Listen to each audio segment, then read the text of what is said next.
A Colômbia foi um país que historicamente foi marcado pelas disputas bipartidárias, pelas guerras bipartidárias. E o surgimento da guerrilha ele veio um pouco dessas disputas. No fim da década de 40, começo dos anos 50, houve uma grande disputa de governo entre o Partido Liberal e o Conservador,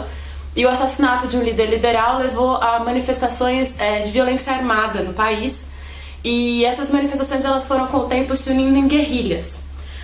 Apesar do início ter sido entre liberais e conservadores, o Partido Comunista, que não estava no jogo político, mas que tinha interesses populares na época, acabou também se organizando e orientando a formação de grupos guerrilheiros durante esse período. E foi dessa movimentação do governo do Partido Comunista que surgiu as Farc, inicialmente sem essa denominação, mas com os mesmos líderes já em parceria. E isso levou a que em 1960 os líderes das Farc se unissem em uma região específica chamada Marquetalia. E como consequência de uma operação do governo tentando suprimir essas manifestações de violência armada, formassem um grupo organizado, tentassem organizar um grupo. E a Operação Marquetalia ficou então conhecida como a operação que deu origem, que deu nascimento às Farc. Entre a década de 60, isso foi em 1964 para ser mais específica, e a década de 80, quando as Farc ficaram realmente conhecidas no cenário colombiano e internacional, houve uns movimentos de reforço, consolidação e formação específica do grupo. Então houveram movimentos de lutas internas na região rural, onde a guerrilha se consolidou. Houveram momentos de crescimento, momentos de decrescimento da população, da participação popular, do apoio popular ao grupo. E houve então uma tentativa de crescimento desse movimento em oposição às movimentações políticas oficiais que aconteciam no país. Então, enquanto os partidos liberais e conservadores que saíram da luta armada tentaram criar um cenário de estabilidade nacional na política oficial, as guerrilhas comunistas, principalmente lideradas pelas Farc e pelo ELN, seguiram num processo de consolidação dessa tentativa de tomada do poder paralelo. Em 1982, para ser mais específica, quando eles realizaram a criação ou a consolidação dos seus documentos oficiais, as Farc, além de modificarem o seu nome e adicionarem uma sigla que muitas pessoas não conhecem, mas que é Exército do Povo, passando a chamar Forças Armadas Revolucionárias da Colômbia, Exército do Povo, o grupo ele passou por um processo de consolidação, crescimento e fortalecimento, criação de documentos oficiais como seu estatuto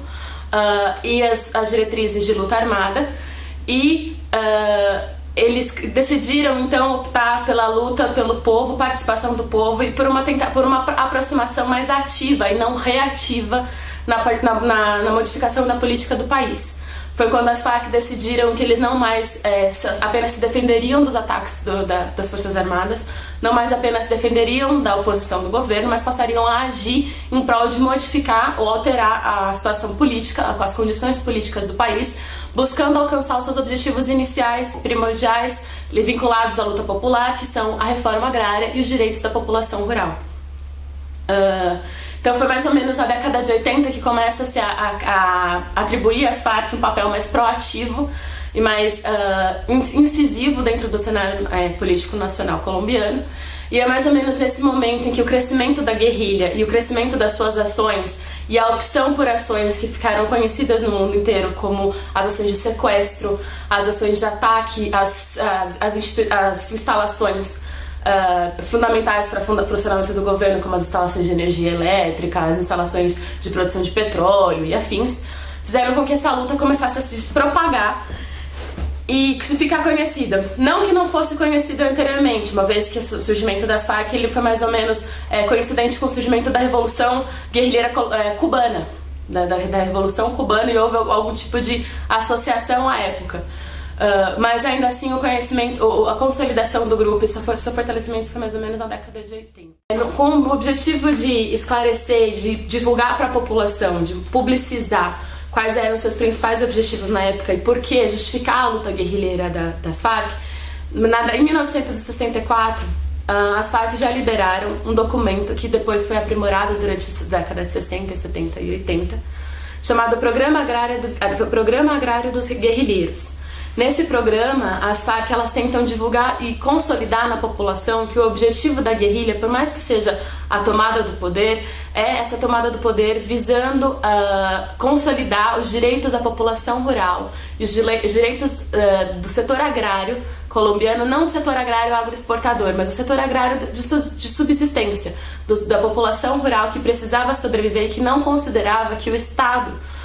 conseguisse prover todos os bens ou todos os serviços ou todas as necessidades da área rural, principalmente pela sua não presença na área rural, pela ausência das instituições do Estado na área rural, instituições as quais as Farc, com o passar do tempo, passaram a suprir, fornecendo serviços básicos como justiça, educação,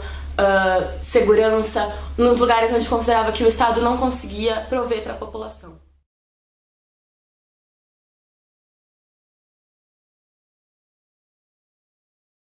Em 1981, quando o governo de Belisário Bittencourt foi eleito, começaram essas tentativas de solução do conflito interno colombiano. Na verdade, o reconhecimento de que havia um conflito interno colombiano e que para sair desse conflito era preciso algum tipo de solução, algum tipo de negociação, além do combate armado pelas forças armadas do país.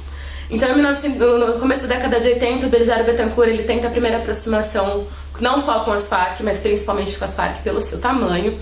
E as opções que o governo escolhe naquele momento são concessão de anistia ampla e restrita para que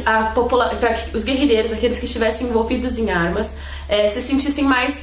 estimulados a negociar um processo de paz. Então, naquele momento, Belisário Bittencourt, em 1981, concede anistia ampla, geral e restrita, torna a anistia uma lei e passa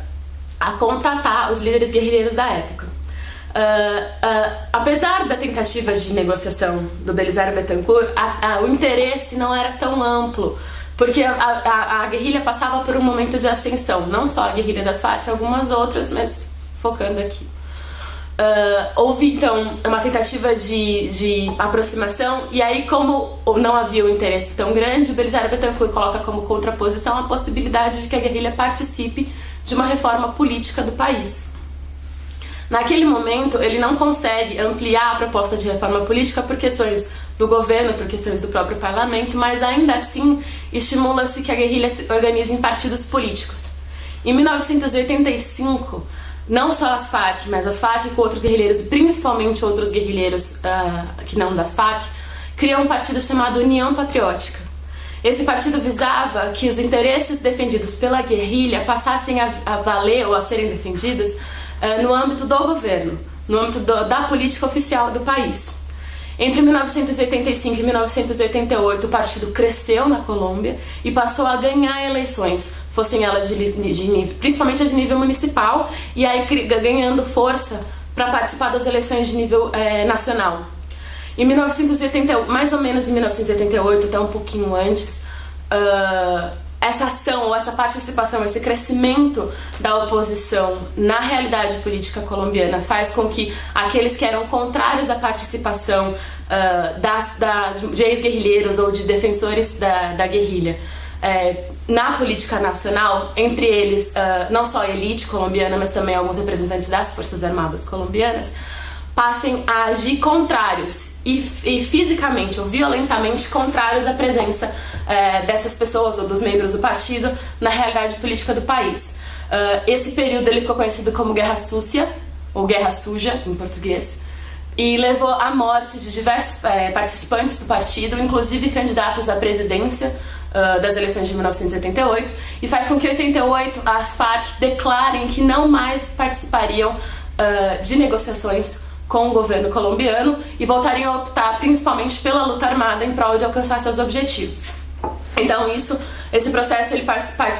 foi para além do governo Belisário Bittencourt, mas em 1988 ele se encerra oficialmente, pelo menos no que tange a uma negociação com as Farc. Mesmo assim, os governos colombianos eles não desistem da possibilidade de uma solução negociada para o conflito. Em 1990, quando o presidente César Gaviria assumiu a liderança da Colômbia, ele decidiu retomar as tentativas de negociação com as guerrilhas não só as Farc, nesse momento ele acaba se aproximando um pouco mais de outros movimentos guerrilheiros, mas sem nunca tirar as Farc do jogo político do país. Então, ele retoma a proposta de realização de uma reforma política e propõe às guerrilhas, ou sugere às guerrilhas, que a participação delas poderia inclusive influir na consolidação do que seria o novo status político, a nova condição política do país. Ele entra em acordo com a Suprema Corte de uma consulta popular para a realização de uma Assembleia Constituinte. Essa Assembleia ela é aprovada e ela começa a sua movimentação. Só que para que as guerrilhas participassem da criação da nova Constituição, ele impõe a condição de que elas deveriam se desarmar. Como não há uma concordância dos grupos guerrilheiros como um todo de deixar armas no país naquele momento, as guerrilhas elas não participam da Assembleia Constituinte oficialmente. Em 1991, essa Constituição, então, houve uma tentativa de acomodar os principais interesses políticos das diversas partes do país, mas não há a participação ou não há a presença efetiva dos grupos guerrilheiros. Depois da assinatura dessa Constituição e da validação dessa Constituição perante o país, o governo César Gaviria tenta novamente, ou retoma as tentativas de negociação com os grupos guerrilheiros. Mas, como houve um momento de contínuo crescimento e participação dos grupos guerrilheiros na política do país, utilizando-se da violência armada, não há um interesse nesse momento, então, de que os grupos guerrilheiros se desarmem e passem, e com a experiência que eles tinham da União Patriótica, a experiência negativa da tentativa de participação em um partido político, não houve, então, interesse dessas guerrilhas de retomarem negociações ou de deixarem a luta armada naquele momento para se inserir na situação, no panorama político que a Colômbia vivia. O principal foi o governo do Ernesto Samper, pós-governo César Gaviria, mas o Samper, apesar de haver uma intenção de retomar as negociações com as guerrilhas do país e com as Farc, passou por problemas políticos internos muito fortes, principalmente pelas acusações de associação entre a campanha que levou à sua eleição e o narcotráfico, que impediram que houvesse uma estabilidade política suficiente para que o governo negociasse com as guerrilhas. Então, em 1998, a eleição do presidente Andrés Pastrana fez com que surgisse uma nova possibilidade de negociação. Essa foi a última tentativa de negociação antes da atual, porque o Pastrana foi sucedido por um outro contexto político, mas a negociação do Pastrana tem muitas similitudes, num primeiro momento, numa abordagem mais superficial, com o processo atual. Por quê? O Pastrana estabeleceu a presença de terceiras partes internacionais como acompanhantes do processo, um grupo de países conhecido como Grupo de Amigos do Processo de Paz com as Farc. Em compensação, uma grande diferença é que o Pastrana estabeleceu uma zona desmilitarizada, onde a guerrilha teria direito de estar presente sem nenhum tipo de combate das Forças Armadas direto, como havia até então. O problema desse momento, a grande crítica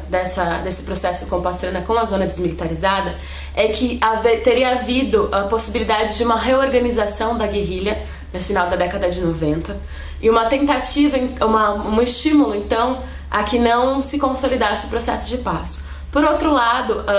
o governo Pastrana não conseguiu construir uma estrutura suficiente para negociar acordos que visassem efetivamente ou que pudessem efetivamente construir um momento pós-conflito, um momento de possível paz no país. Então, apesar dessa tentativa de negociação em 1998, no começo dos anos 2000, o governo Pastrana, por questões de ações violentas ou pela incapacidade de estabelecimento de um cessar-fogo entre o governo e as Farc, não conseguiu caminhar, não conseguiu progredir com o processo de negociação. Simultaneamente, essa incapacidade de negociação interna, o governo Pastrana iniciou as negociações com o governo dos Estados Unidos, que vieram a culminar na criação do chamado Plano Colômbia. Esse plano, apesar de inicialmente ser propagado como um plano de combate ao narcotráfico e de reconstrução ou de reconsolidação do país, acabou destinando verbas consideráveis ao fortalecimento e reestruturação das Forças Armadas colombianas no momento pós-reforma interna de 1998. Isso culminou no que a gente conhece como o governo do presidente Álvaro Uribe, onde os combates armados, os confrontamentos armados internos no país tiveram uma curva ascendente e levaram a que as disputas armadas ou a opção armada se fortalecesse no país, tanto por parte das Forças Armadas e da população, quanto por parte da guerrilha. Ao mesmo tempo, esse fortalecimento das Forças Armadas ou esse crescimento das Forças Armadas levou a processos de desestabilização da guerrilha e de enfraquecimento da guerrilha, seja por zonas de atuação ou zonas onde a guerrilha conseguia reforçar o seu poder, seja por número de guerrilheiros nos seus frontes, seja pela sua capacidade de recrutamento de novos membros, porque a violência entre as Forças Armadas e a guerrilha gerava uma queda de apoio populacional naquelas populações mais próximas aos centros de atuação da guerrilha, que eram as que mais sofriam com os momentos de violência ou com as situações de violência, com os sequestros, com as bombas, seja com as minas antipessoais, enfim, com todos os tipos de violência que a guerrilha passou a utilizar para poder se defender desse aumento de atuação das Forças Armadas.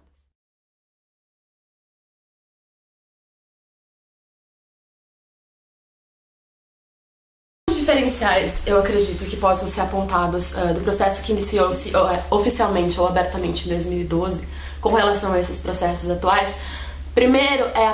a presença ou o que significa a figura do atual presidente Juan Manuel Santos. Durante o governo de Álvaro Uribe, Juan Manuel Santos era o ministro da Defesa. Foi a principal figura, o principal expoente das ações armadas contra a guerrilha. Foi um dos principais mentores dos processos que levaram justamente ao enfraquecimento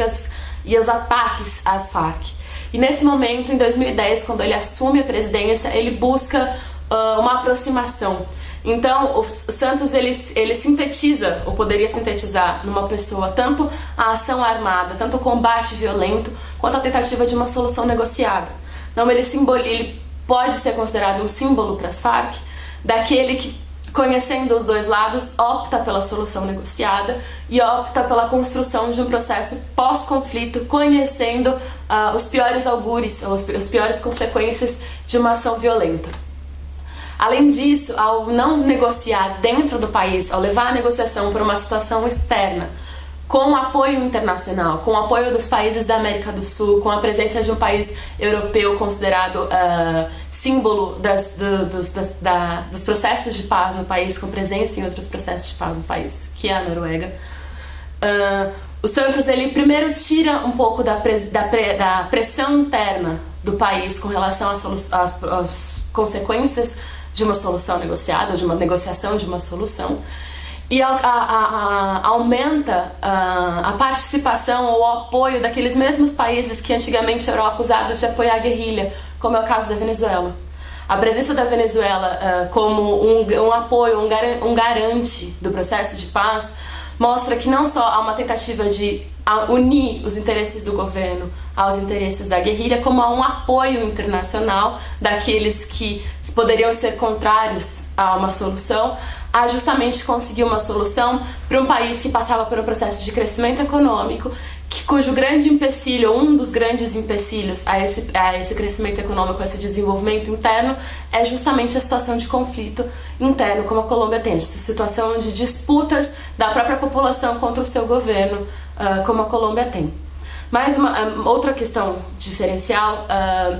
e muito importante é a lógica ou a metodologia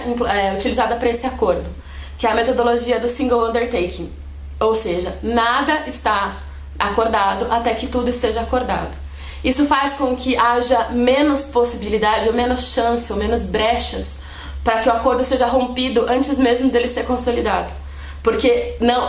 diminui a obrigação anterior a um acordo final de que as partes se pressionem a romper ou a cumprir questões que são mais sensíveis, como por exemplo a reforma agrária. O governo, ele tem, por exemplo, na questão da reforma agrária, ganha um fôlego depois da assinatura do acordo, até a implementação do seu acordo, para consolidar leis internas, apoios internos, para criar um processo e isso não ser considerado pela guerrilha como um rompimento de um acordo que foi assinado no momento anterior. Então, isso faz com que seja mais fácil ou menos difícil, talvez seja talvez seja melhor colocado,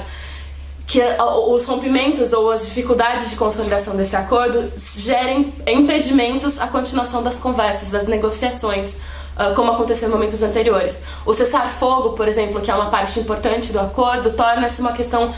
de construção contínua enquanto há as negociações, para que o acordo final seja um momento de cessar-fogo sem uma pressão interna que cria um problema para essa consolidação. E por último, a proposta do governo, ou a exigência do governo e da guerrilha, de que qualquer acordo assinado entre as partes seja validado pela população. Por quê? Há o reconhecimento de que a população é uma das principais partes afetadas, tanto pelo conflito quanto pela construção de uma solução negociada. E essa população não só vai sofrer as augúrias ou as dificuldades da consolidação de um acordo, como sofreu as consequências do conflito e vai ser uma das principais responsáveis por pagar os custos de uma paz. Esses custos não só financeiros, os custos sociais, os custos também econômicos, os custos de convivência, os custos de reestruturação, os custos de consolidação de uma nova geração que não passou pelos problemas do conflito, mas que vai viver as consequências desse conflito. Então essa validação da população é muito importante para que essa própria população saiba, ou pelo menos em tese, participe da determinação daquilo que vai construir, daquilo que vai guiar o seu futuro. Numa consciência de que se não houver uma reconstrução do convívio social, principalmente, entre aqueles que eram da guerrilha e aqueles que são da sociedade, a capacidade de superação do conflito, de superação dos confrontos é muito mais difícil, é muito mais dura do que se a população estiver ciente e tiver concordado com as dificuldades e as vantagens de uma solução negociada.